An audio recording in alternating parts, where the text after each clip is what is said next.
easily one of the most popular spawns of Tibia currently, and what has set the meta for the level range. This is how to hunt Buried Cathedral -3. This place is part of the Drinkers quest. The entrance to it is located in the Haunted Cellar by POH, but in order to enter, you must have done the 3 access quests in each of the Spectre spawns. In Gazers, you need to do 4 idle tooks, in Bursters, you need to get 2 ornamented keys, and on Reapers, you need to fill a bucket with goo. That's the short version of it, but upon having done all of that, you get access to the spawn, and this place has 3 different floors, and 1 boss called Faceless Bane. Once inside, you can just go to whichever floor you want to hunt. I have already covered how to hunt -1 and -2, both of which are far less contested than -3. In fact, I wasn't going to make a video for this spawn, because I only have 1 team hunt recorded there, and the reason is that it's just that hard to find it available. I don't deny the spawn is good experience, but I don't want you guys to treat it as the only possible spawn to hunt, and for a lot of people they would rather not hunt or wait in queue for hours just to come here. But moving on from that, the spawn has all 3 types of specters and also arachnophobicas, but the distribution of monsters is more biased toward bursters and arachnophobicas. Gazers is about half the ratio of them, and very few reapers. For defense on the EK, they mostly do physical followed by ice and death. However, keep in mind that depending on the weapon you're using, you will also reflect damage from it. In my case with a Phantasmal Axe, I was reflecting a bit of fire back to me, but I still recommend to go with that, since there are more bursters per pull and they take increased fire damage. For that reason, GFBs are also good to use, but if you want to use a different element, go for Stone Showers. With that said, let's move on to the lab. But before that, to get to the spawn, people like to run towards it, be it through -1 or -2, it's roughly the same thing. All I can recommend is to run together or be able to communicate in case you get trapped. In -2, it's slightly easier to avoid traps by using firebombs on the way to block bursters and reapers. From both directions, the endpoint is the same. Take the stairs southwest of the room with the barrels, and that takes you to -3. Once there, the lab for hunting is literally a circle around the cave,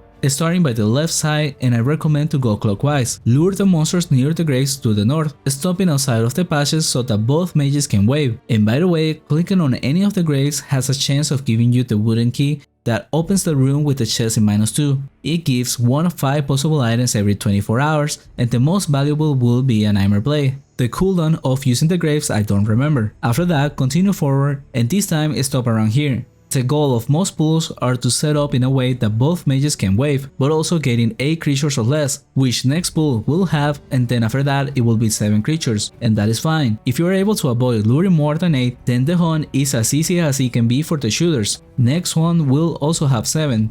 But the following after that will be mostly spiders, and the cave starts to get more narrow, so sometimes you can't give a spot for both mages. The next one is a bit of a toss, sometimes it's 8 and others another creature walks in, usually a spider, so have the paladin be near the box to get aggro. For the next one, you want to pick towards the south to lure extras, but that could backfire into making a 9 monster pull. This next one, I don't know what the best way is. For us, it was always awkward because it needs to have someone lure monsters from the northwest, but as the EK, there is not enough room to do it yourself without losing aggro of some. Optionally, you could run south instead and connect it with more from there. But for us, we will do it and then have a different pool by the south with 6 monsters, and if I had been one spot to the northeast, then both mages can wait there. Then next up, I will try to go until I have 6 or more creatures and then stop, and that will make the pulls vary from each lap, with me stopping on different spots, for example this and the next pull. Then for the next one, it will always go badly. Since the cave is narrow, it's hard to keep aggro of the monsters and I will lose some. For that reason, I will place magic walls for the shooters to get past me on the spot and drop the monsters on me again.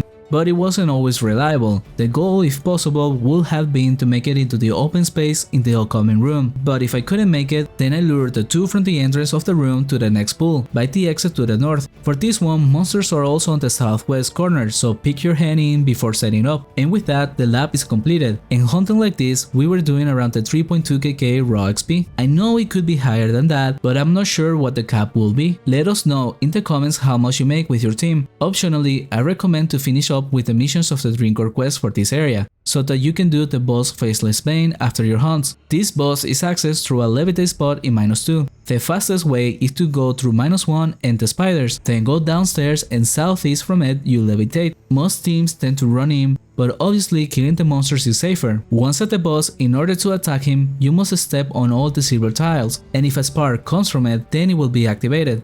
Do them all and then the boss is attackable for about 1 minute. Once he dies the first time, he heals back to full HP and becomes invulnerable again. You will have to wait for the leftover time from the previous use of the tiles to expire, and then do it again 2 more times. The valuable drops from him are the Enchanted Pendulet and the Spirit Guide, and the boss can be done every 20 hours, and depending on the levels it can be solo or duo, although I recommend to do it with 3 level 250 at least. And that's all I got for this one. As I said before, this is not a spawn I hunt at all because of its popularity, and I much prefer to go other places such as any of these in the playlist. Thank you for watching, and a special thanks to Tuna Hero, Night Star and Tortoise Slasher.